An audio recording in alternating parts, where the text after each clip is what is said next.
My name is Jennifer Park. I'm 32 years old, and this is my story about learning the difference between being a loving sister and being used. It's about the day I finally said enough after 16 years of sacrifice, and how sometimes the people we love the most can hurt us the deepest.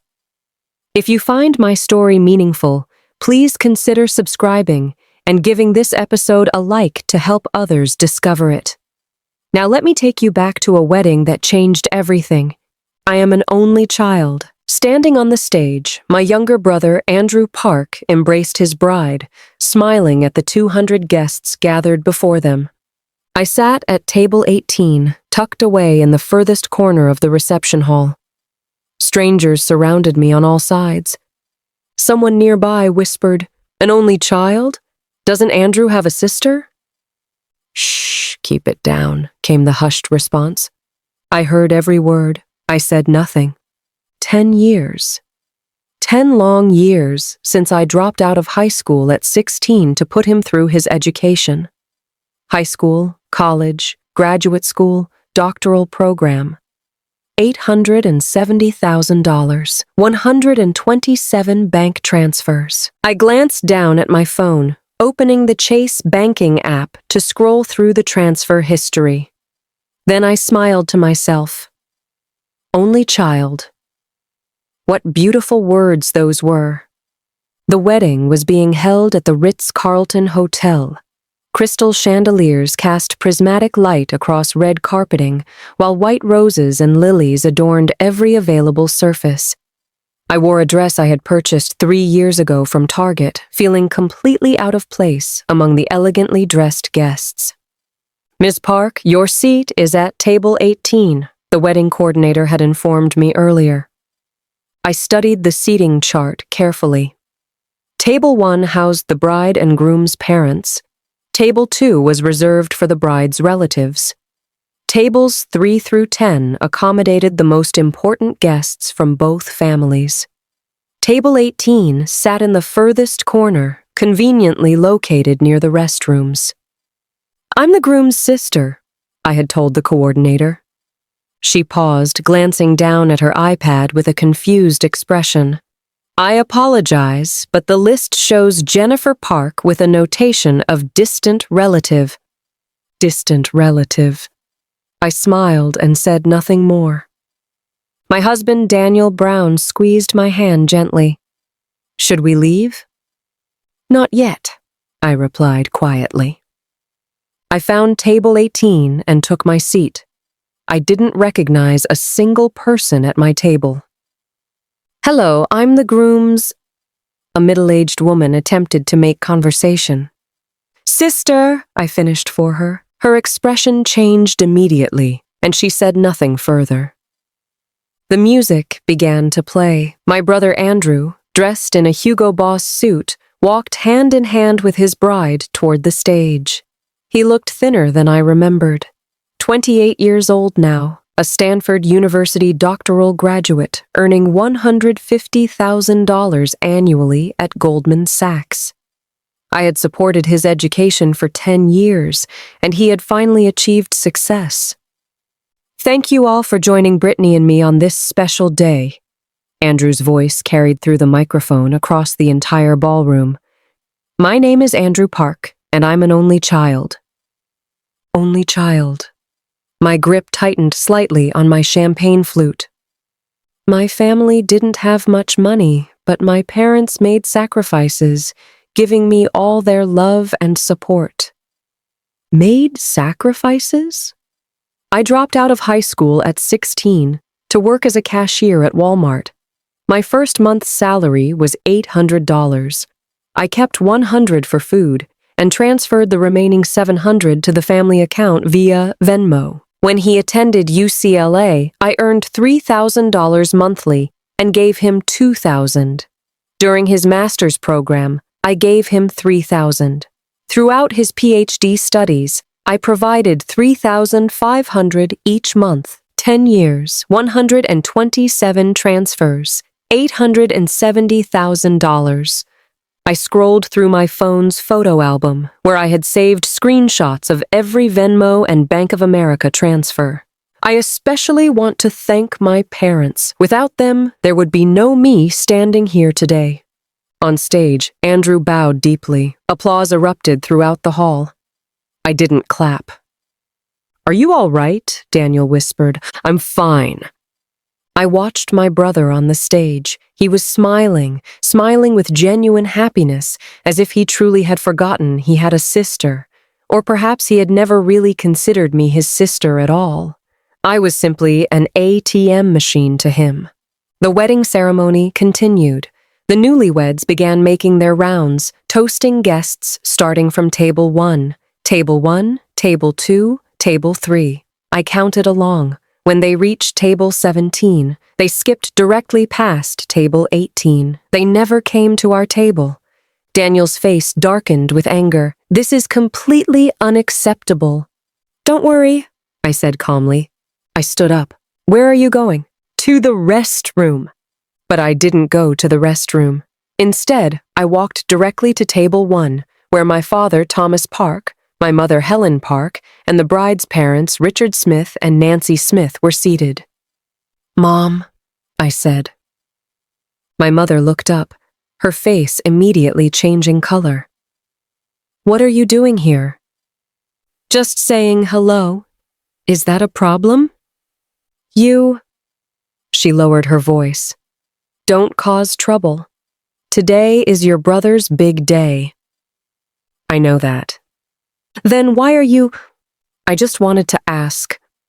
I looked directly at her. "When exactly did I become a distant relative?" Her expression grew even more uncomfortable. "Keep your voice down." "I am keeping my voice down."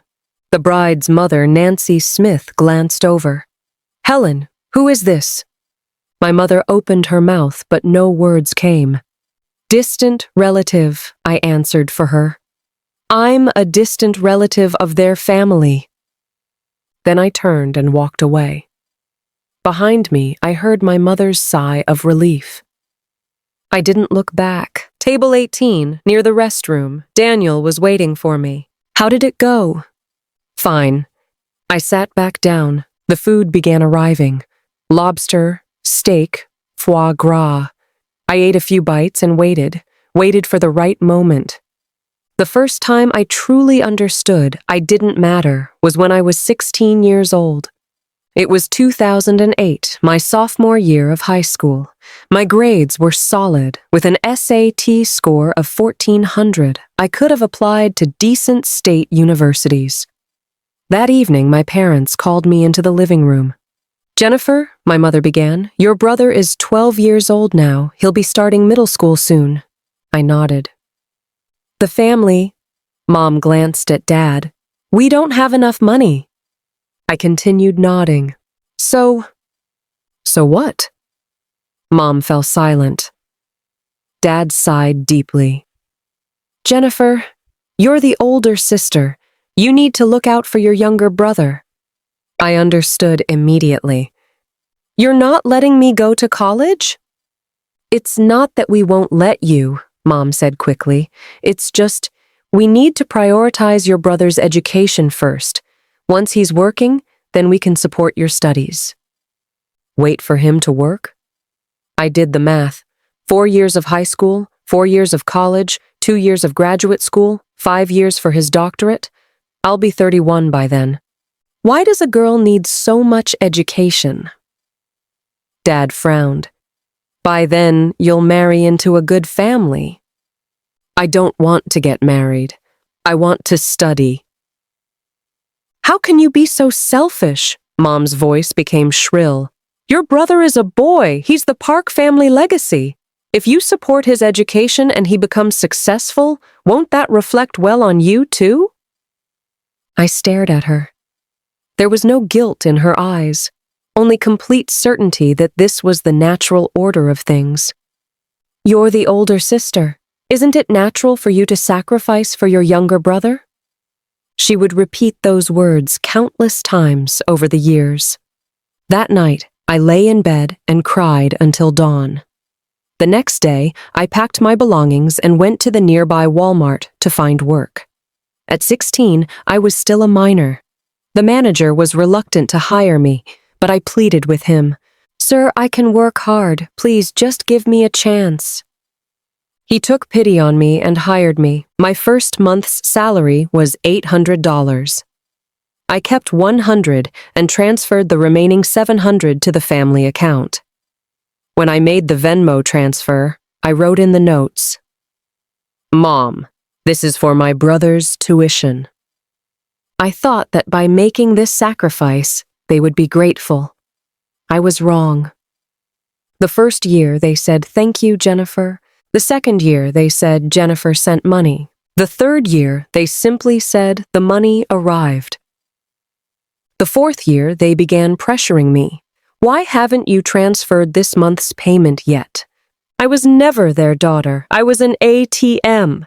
And what about my brother Andrew? Initially, he would call me regularly. "Sis, thank you."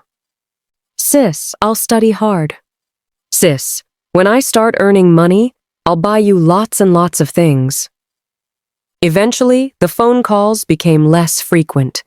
After he started at UCLA, he might call once a year if I was lucky. When I called him, he would say, "Sis, I'm in class right now." When I asked if he needed living expenses, he would simply say yes, and then hang up. Over 10 years, I initiated contact with him more than 100 times. How many times did he reach out to me? Fewer than 20 times, and every single call was to ask for money. "Sis, I want to buy a MacBook Pro. It's $3,000. "Sis, I need to register for the GRE prep course. It's $5,000. "Sis, I need to rent an apartment for my doctoral program. The security deposit is $20,000. I never once refused his requests. I thought to myself, he's my brother. I'm supporting his education so that when he becomes successful, he'll treat me well. Mom was right. When he succeeds, it will reflect well on me too. I was wrong again. In 2014, my brother was accepted to UCLA, the University of California, Los Angeles, Business School. Mom called me, her voice filled with pride. "Your brother got in, UCLA. That's wonderful." The tuition is $50,000 per year, and living expenses are $2,000 per month. You'll need to... I understand. That year, I was 22 years old, working as a sales assistant at Target, earning $3,500 per month. I sent my brother $2,000 monthly for living expenses and $500 to the family. The remaining $1,000 had to cover my rent and food. I shared an apartment with 4 people, paying $300 per month for my tiny room. I skipped breakfast entirely. For lunch and dinner, I ate the cheapest items from McDonald's, spending $15 per day. That came to $450 per month. The remaining $250 I tried to save. Sometimes I couldn't save anything. My brother would call unexpectedly. "Sis, our department is going on an internship trip. I need $500 for transportation." "Sis, I want to get certified in something. The registration fee is $800. "Sis, my iPhone broke and I want to replace it." I never refused any of these requests. I believed this was what a good older sister should do. In 2017, my brother was accepted to Harvard for graduate school, MBA program. Mom called again. "Your brother is going to Harvard. He'll have an MBA. "That's great. The MBA program takes 2 years. You'll need to..." I understand. That year, I was 25 years old. I had moved from Target to an insurance company doing sales work. Base salary of $3,000 with commission, allowing me to earn about $8,000 per month. I thought life would finally improve. But Andrew's MBA program required even more money. Case competitions required self-funded participation. Networking events were mandatory. Spring break vacations were expected. Summer internships in New York meant astronomical rent costs. $3,000 per month for living expenses wasn't nearly enough. Sis, could you increase the amount a little? Increase it by how much? 1,000? I gritted my teeth. All right. That year, my salary had increased to 10,000 monthly. I gave Andrew 3,500, sent 1,000 home, and paid 2,000 in rent. The remaining 3,500 was finally mine to spend. I could actually afford to eat a proper meal at Olive Garden occasionally. I thought I could finally breathe a little easier, but I had forgotten that my parents were aging too. In 2019, Dad became seriously ill. Heart disease requiring bypass surgery. The surgery cost $80,000. Mom, will insurance cover it? Not entirely. We're still short $50,000. I'll pay it. That was my entire life savings from 8 years of working. $50,000. Every penny I had managed to save, gone. That year, I was 27 years old with zero savings. In 2021, I got married. My partner was Daniel Brown, a colleague from work. We didn't have a wedding reception because I couldn't afford one. I called Mom. Mom, I got married. Oh. Are you coming to visit? Coming for what? Airplane tickets are so expensive. What about a reception? Didn't you say you weren't having one? Not having one saves money. She paused. By the way, your brother is graduating soon. Job hunting costs money, so send more home. I held the phone, unable to speak. Hello? Did you hear me? I heard you. On my wedding day, there was no reception, no guests, just Daniel and me getting our marriage certificate at City Hall. As we left, Daniel asked, "Where are your parents?" They're busy. What about your brother? He's busy too. He didn't ask anything more. He knew about my family situation. He simply held me close and said, "It doesn't matter. I'm here with you." I didn't cry. I thought I didn't care. But now, sitting in this corner of the Ritz-Carlton watching my brother's lavish wedding, I realized I did care after all. When I got married, there was no reception, no guests, no money. When he got married, it was at the Ritz-Carlton with 200 guests and a dowry of $280,000. I didn't care about the money. What I cared about was... Actually, never mind. I didn't want to think about it anymore. The toasting segment ended.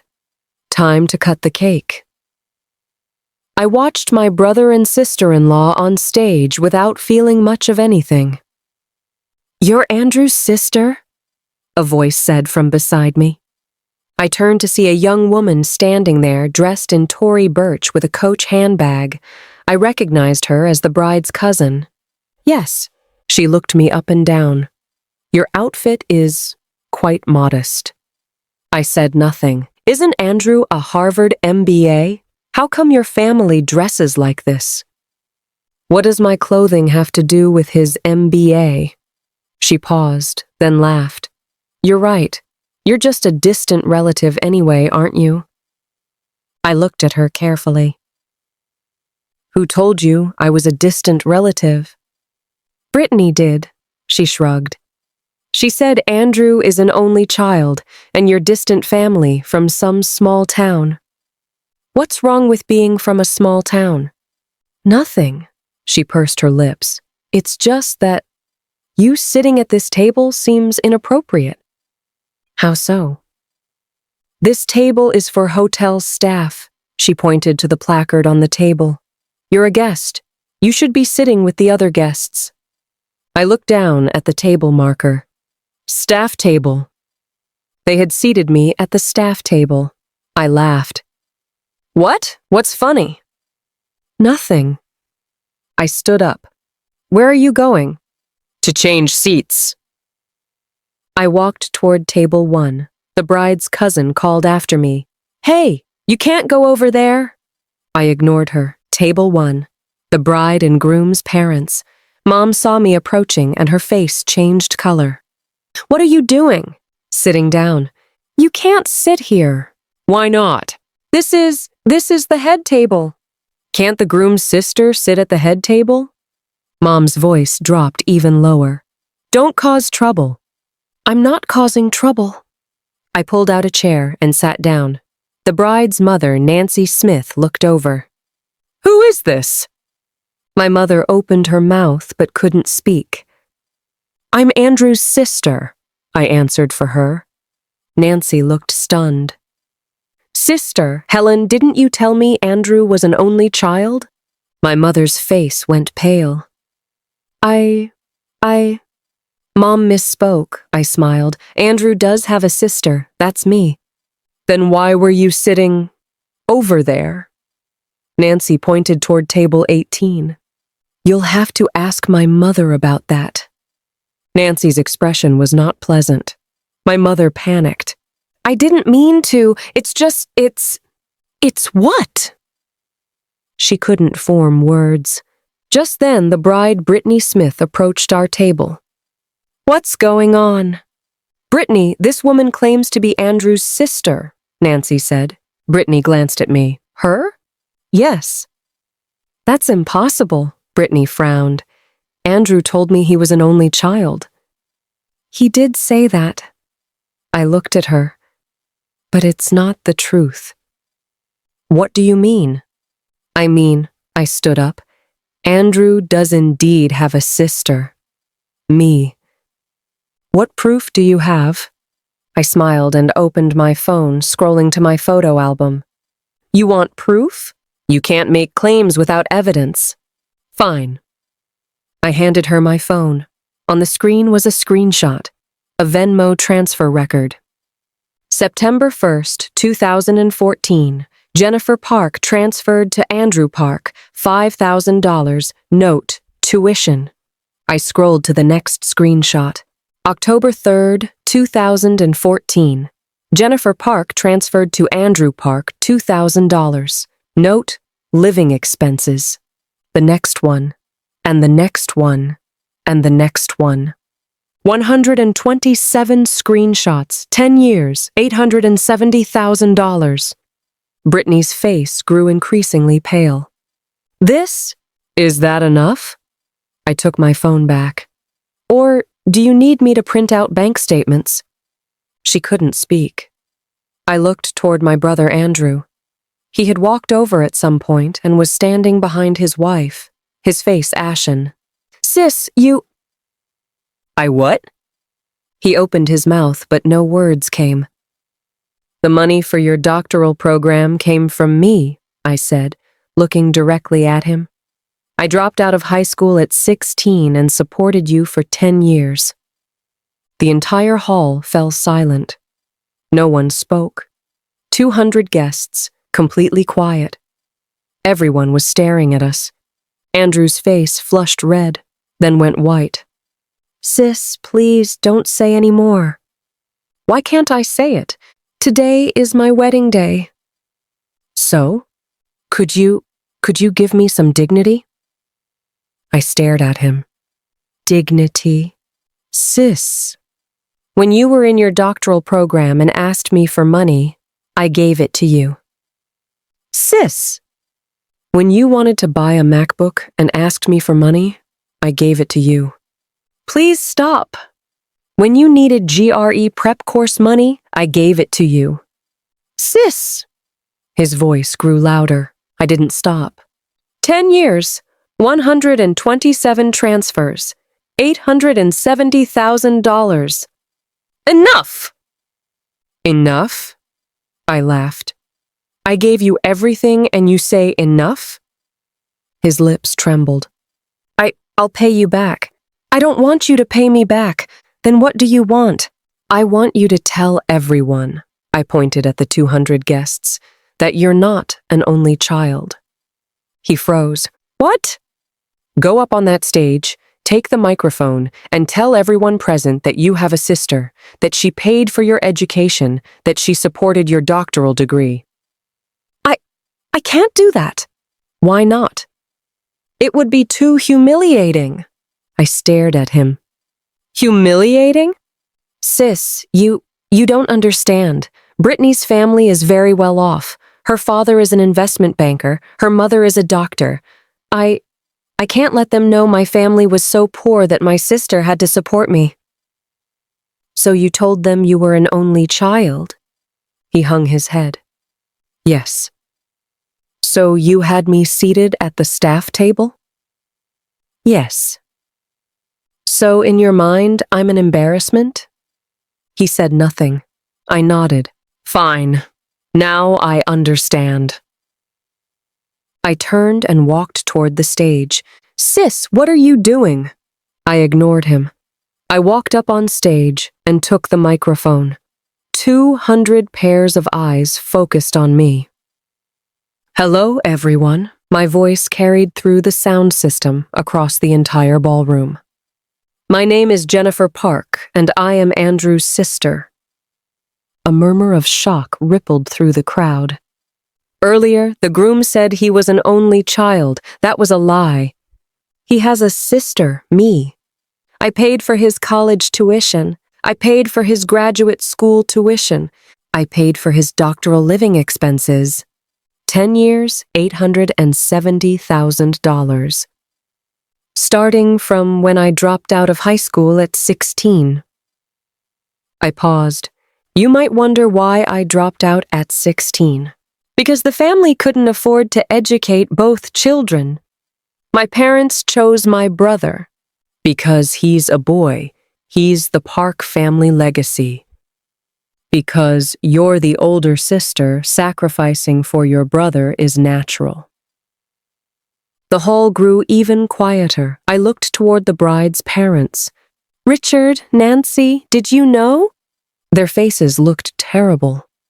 "Your son-in-law's doctoral degree was earned through his sister dropping out of school. The Hugo Boss suit he's wearing today was paid for with money his sister earned working at Target. When he told you he was an only child, he was lying to you." I held up my phone. "These are our transfer records. 127 transactions, $870,000. Would you like to see them?" No one spoke. I smiled. "That's fine if you don't want to see them." I put down the microphone and walked off the stage. As I passed Andrew, he grabbed my arm. "Sis, have you lost your mind?" I looked at him. "What did you say?" You've ruined my wedding." "Your wedding?" I pulled free from his grip. "You told everyone at your wedding that you were an only child. Did you ask me first?" You seated me at the staff table. Did you ask me first?" "That's different." "How is it different?" He had no answer. I looked at him steadily. "Andrew, I supported your education for 10 years. I dropped out of high school at 16 to work at Walmart. I transferred money to you every month, keeping only a few $100s for food. When I got married, where were you?" His lips moved slightly. I was working on my thesis." "You had time to attend classmates' weddings, but not your sister's?" He fell silent. "I don't blame you," I said. "I just want you to know something." "Know what?" "Starting today, you were right." I took a deep breath. "You are an only child." "Because I don't want you as a brother anymore." After saying this, I turned and walked away. Behind me, I heard my mother's voice. "Jennifer, stop right there."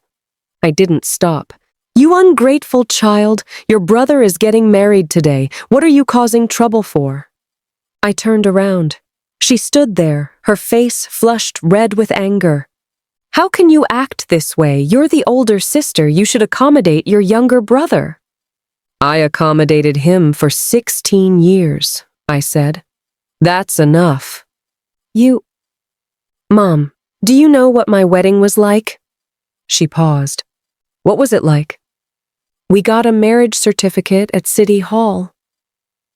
"Didn't you say you didn't want a reception?" "I asked how much money you would contribute." She fell silent. 0, I answered for her. Not a single penny. But you said you didn't want— Did I say I didn't want it? I stepped closer. I called you, and you said airplane tickets are too expensive. We're not coming. Well? I asked about the reception, and you said, if you're not having one, that saves money. Then you said, your brother is graduating soon. Job hunting costs money. Send more home. Her face went white. On my wedding day, I said each word carefully. You asked me for money. The surrounding guests were all listening. Brittany's parents looked appalled. So, I looked at my mother, now you ask me why I'm causing trouble? Because I've been holding it in for 16 years. At 16, you made me drop out of school. I endured it. Supporting my brother's education, 10 years, $870,000. I endured it. When I got married, you didn't contribute a penny. I endured it. But today, I pointed at Andrew. He stood in front of 200 people and said he was an only child. He seated me at the staff table. At his wedding, I wasn't even considered a guest. I laughed bitterly. This I cannot endure. My mother's mouth opened and closed. This is unfilial. Unfilial? I raised you all these years. You raised me? I interrupted. I've been supporting myself since I was 16. But, I didn't just support myself, I supported my brother too. Mom, search your conscience. I looked at her. These 16 years, who has really been supporting whom? She had no answer. My father finally spoke up. Jennifer, enough! Dad, you're the same. I turned to him. In 16 years, have you ever once said thank you? He hung his head.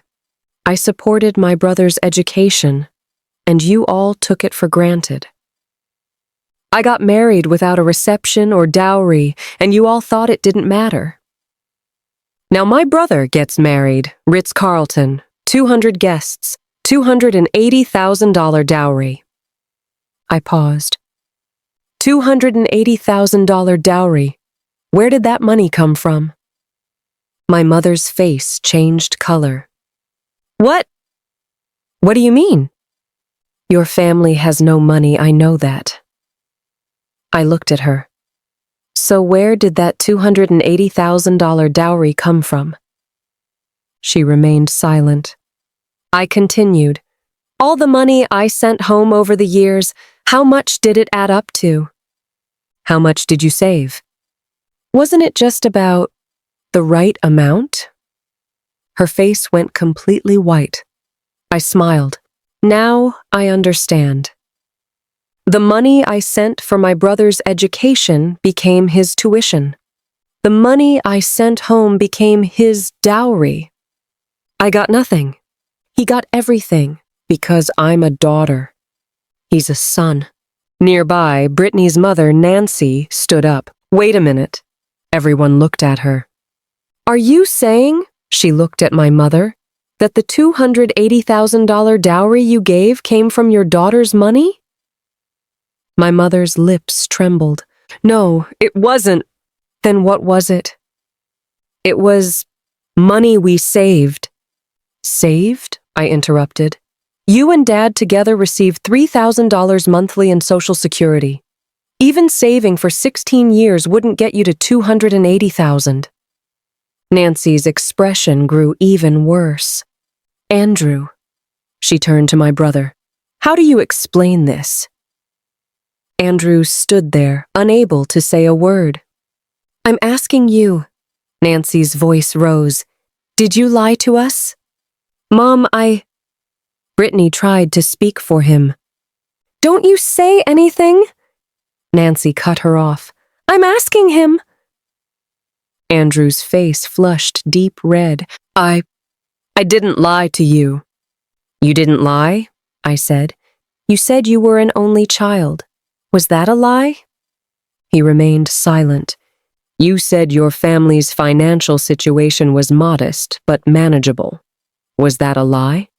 Still silent. You said the dowry came from your parents. Was that a lie? He hung his head. Nancy took a deep breath. Fine. Just fine. She turned to Brittany. Brittany, we're leaving. Mom, this marriage is off. Wait! My mother panicked. She rushed forward to stop Nancy. Nancy, let's talk this through. What else is there to talk about? Nancy's face was dark. You people lied to my daughter. No, we didn't lie.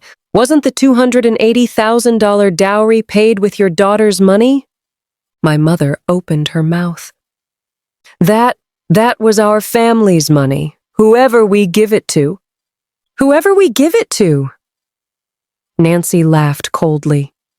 Your daughter supported your son's education for 10 years, and instead of being grateful, you took her money to get your son a wife. That was what? My mother panicked and suddenly turned on me. How can you be so selfish? Isn't supporting your brother's education your responsibility? He's your brother.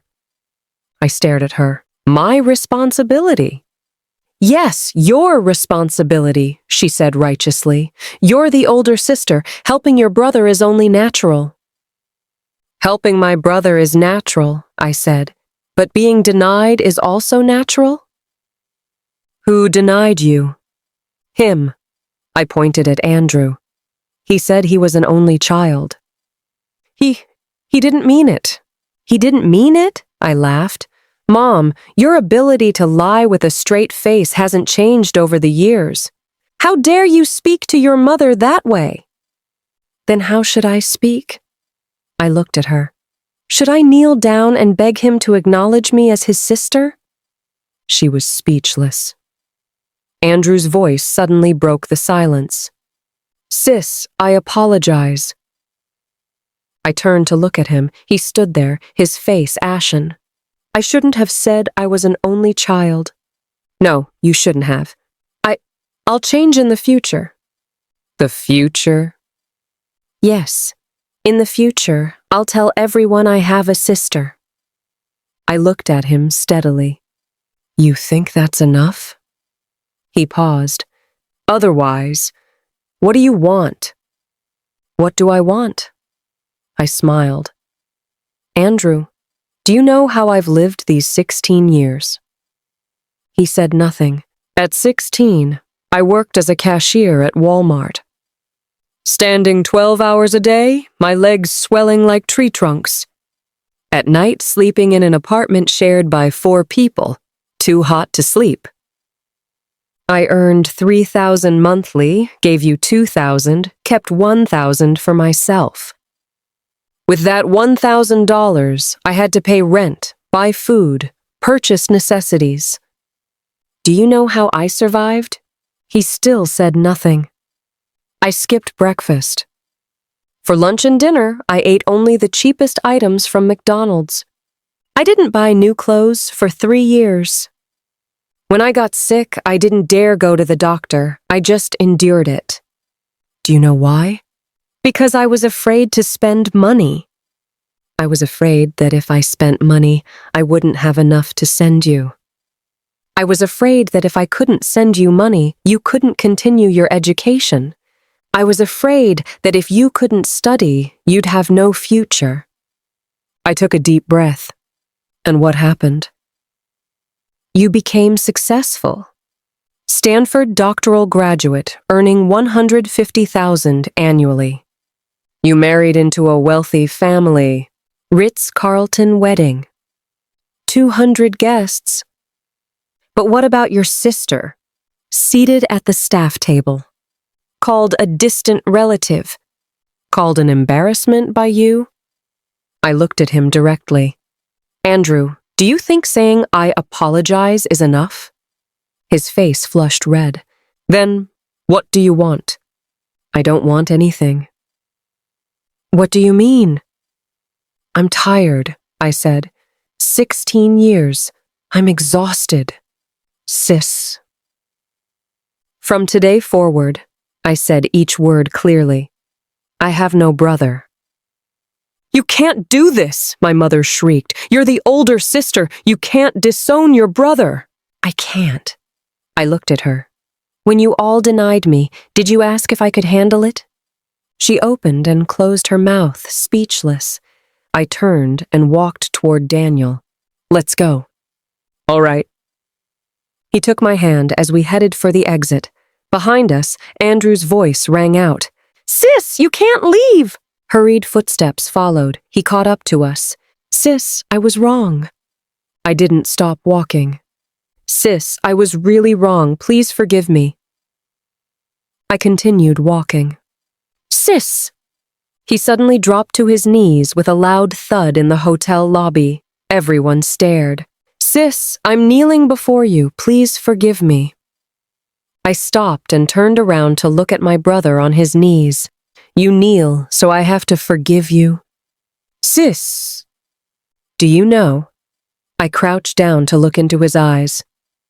These 16 years, I've knelt countless times. Kneeling to beg managers to hire me as a minor. Kneeling to beg landlords for extensions on rent. Kneeling to beg bosses for opportunities. But I never once knelt before you. Because I was your older sister. Sisters can't lose face in front of their brothers. But you? I stood up. You stood in front of 200 people and said you were an only child. You made me lose face. You made me a laughingstock. I took a deep breath. So now you kneel and that erases everything? He looked up, his eyes red. Then, what do you want me to do? I looked at him for a long time before speaking. Nothing needs to be done anymore. What do you mean? I told you. I turned away. From today, I have no brother. Sis! I didn't look back. Daniel held my hand tightly as we walked out of the hotel doors. The sunlight was blinding. I squinted but didn't cry. 16 years, it was finally over. After leaving the hotel, Daniel didn't speak. He simply held my hand, never letting go. Do you regret it? He finally asked, after we had walked a considerable distance. Regret what? What you did at his wedding? No regrets. He nodded. Good. We continued walking. At the intersection, my iPhone rang. It was Brittany's number. Should you answer? Daniel asked. Yes. I pressed accept. Hello? Jennifer. The voice on the other end was Brittany's, somewhat hoarse. This is Brittany. What is it? I want to apologize to you. I said nothing. About what happened earlier, I didn't know the real situation. Andrew. He told me he was an only child, that his family situation was modest, but manageable, that his parents paid for his education. He lied. Yes. Her voice caught slightly. I don't know what to say. You don't need to say anything. But I feel I owe you an apology. You don't. You were lied to as well. The phone was quiet for a moment. Sis, she suddenly said, will you ever acknowledge Andrew again? I paused. No. Really? Really. But he's your brother. He was. Not anymore. She was silent for a long time. All right. Anything else? No. Nothing else. Then I'm hanging up. Wait. She suddenly spoke. What? Andrew. He's still kneeling. I was stunned. Kneeling? In the hotel lobby. He's still there. Kneeling won't change anything. He says he'll kneel until you forgive him. I was quiet. Sis? Tell him, I said. It doesn't matter how long he kneels. Then I hung up. Daniel looked at me. He's still kneeling? Yes. You're not going back to see? I shook my head. No. Why? Because it's meaningless. I looked at him. Daniel, do you know? These 16 years, I've knelt too many times. I know. So now it's his turn to kneel. But you don't plan to forgive him? No, he nodded. Then let's go. Where to? Home. He squeezed my hand tighter. You've had a long day. I smiled. All right. We walked toward the parking area. Passing by a glass storefront, I caught sight of my reflection.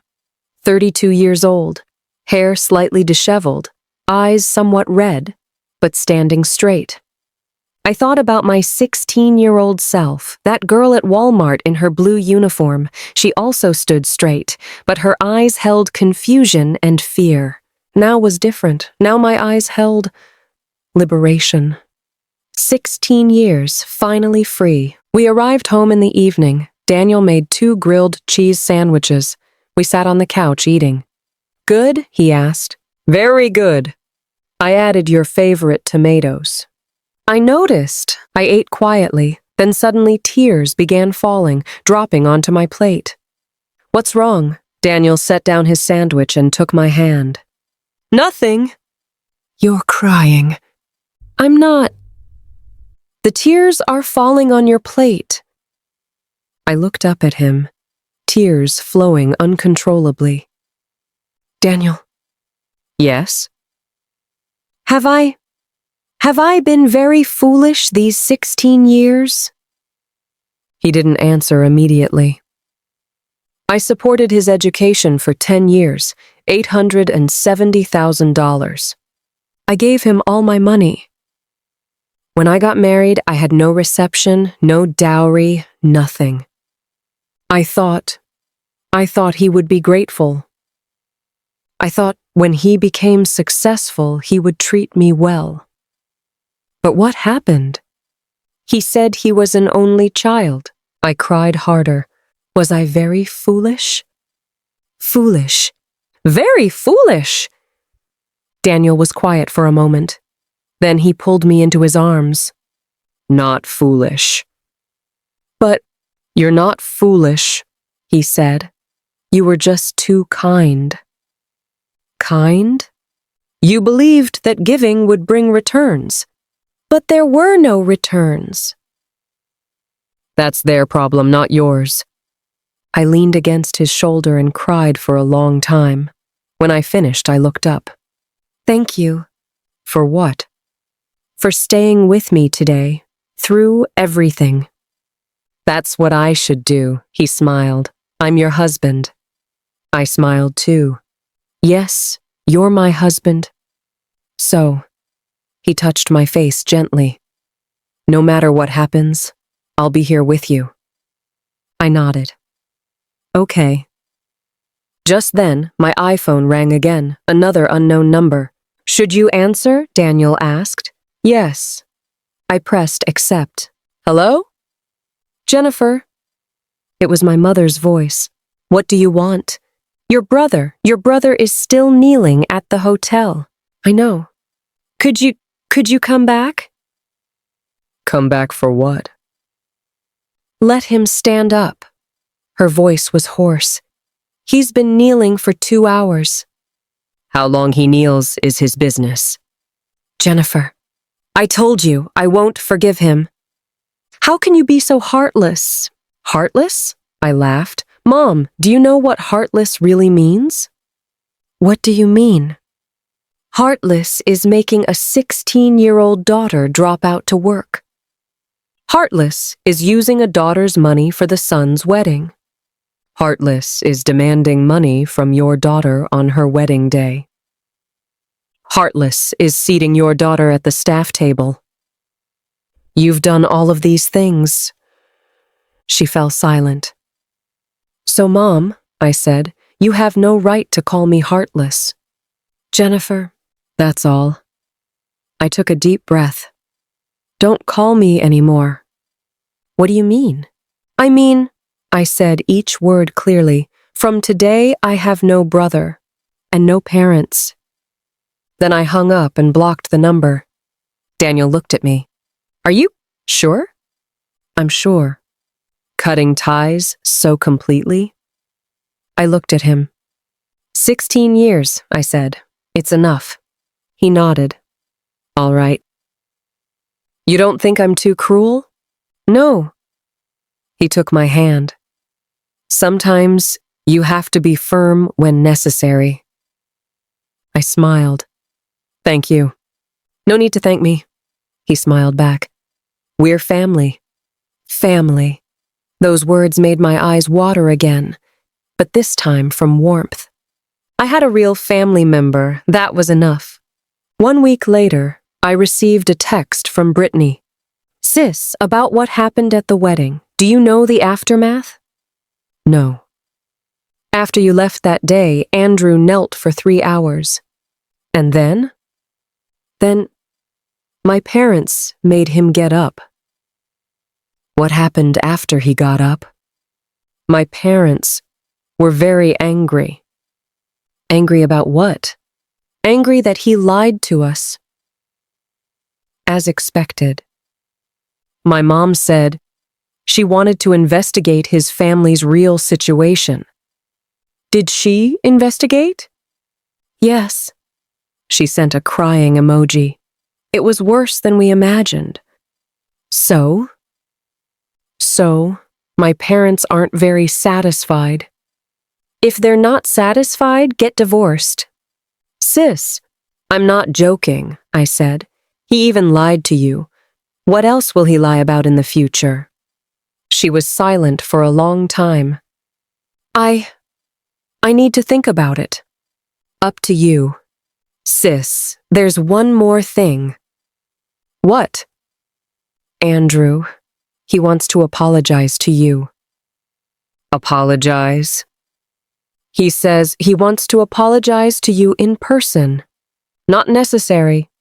Sis? I said not necessary. I thought for a moment, then added, apologies won't change anything. She fell silent again. All right? Anything else? No, nothing else. Then that's it. I put down my phone. Daniel was in the kitchen making dinner. Who was it? He asked. Brittany. Andrew's wife? Yes. What did she say? That Andrew wants to apologize to me. What did you say? I refused. He nodded. As you should. I walked into the kitchen and hugged his waist. Daniel? Yes? Thank you for being with me these past days. I told you, no need to thank me. I still want to. He turned around to look at me.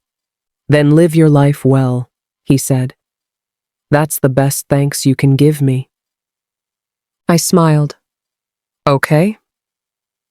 Living my life well. That's what I needed to do next. Not to spite anyone, not to prove anything, just for myself. Living my own life. Living my own story. After 16 years, I finally felt that my life was my own.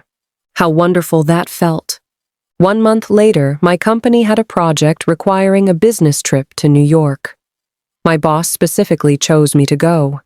The trip went smoothly. The client was very satisfied with our proposal. We secured an $800,000 contract. My boss praised me on Slack. Great job. I replied, thank you. That evening, I received a call from my boss at the hotel. Jennifer, let's talk when you get back. About what? Your promotion. I paused. Promotion? Yes, to VP. I was speechless. Your performance has been excellent these past few years, my boss said, and now you've landed this major deal. Prepare for the promotion discussion. All right. After hanging up, I sat on the hotel bed. VP, annual salary of $120,000. I thought about my 16-year-old self, that Walmart girl earning $800 a month. It felt like another lifetime. My iPhone rang. It was Daniel. How's the business trip going? Great. Good to hear. Honey, I said, my boss said they're promoting me to VP. There was a moment of silence on the other end. Then his laughter. That's fantastic. Don't you think it's too sudden? Sudden, this is what you deserve. But... No buts, he said. You've worked hard for so many years. This is yours. I smiled. Okay. When you come back, I'll make your favorite steak. Okay. Waiting for you to come home. Okay.